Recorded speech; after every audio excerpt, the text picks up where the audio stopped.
चला, आज आपण बनवणार आहोत एक गोड पदार्थ. आजपासून बनवणार आहोत आपण बासुंदी. मी हे 2 लिटर दूध घेतलं आणि 2 लिटर दूध कढईमध्ये टाकलं. कढईमध्ये का बरं?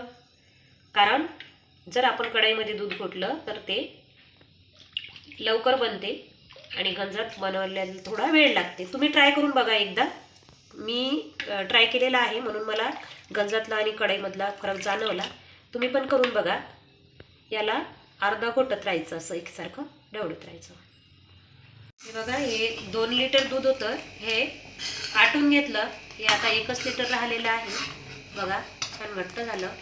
आता याच्यात आपण 2 लिटरला तुम्हाला जसं गोड पाहिजे, म्हणजे 1 किलोला 1 पाव पाहिजे की अर्धा किलो पाहिजे ते तुमच्यावर आहे.